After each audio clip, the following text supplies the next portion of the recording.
भी नहीं।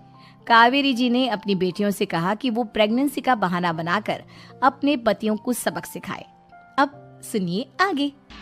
मम्मी, आपने जैसा कहा था हमने वैसा ही किया, लेकिन देखिए ना, विवेक का हाल तो वैसा का वैसा ही है। घर में ना सुबह का नाश्ता बनता है और ना खाना। नौकरी पर जाने की बात करूं तो खाने को दौड़ते हैं मुझे।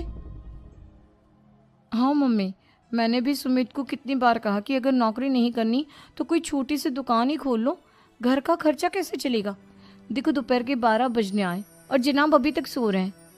हाँ मम्मी, ईशा और सुहाना ठीक कहती हैं। अविनाश का भी यही हाल है। जब मैंने अपनी प्रेगनेंसी के बारे में कहा तो मुझसे कहने लगा, अरे दूसरी लड़कियां तो 9-9 महीने तक नौकरी करती है, बस डिलीवरी के टाइम छुट्टी लेती है। मोहिनी, तुम भी नौकरी करो। अब मुझे कहाँ नौकरी मिलेगी। मम्मी बताओ अब मैं क्या करूँ।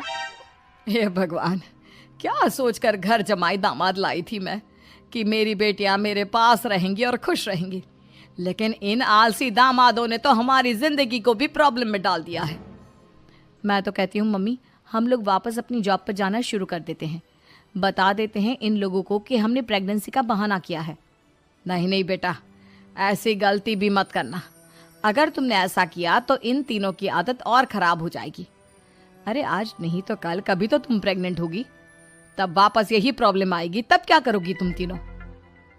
हाँ मम्मी, आपकी बात तो बिल्कुल सही है। इन लोगों को तो सुधारना ही पड़ेगा। लेकिन कैसे? अपने बच्चों के आने की खबर सुनकर भी इन लोगों पर कोई असर नहीं हो रहा। पैसे कमाने के लिए घर से बाहर निकलना ही नहीं चाहते ये तीनों।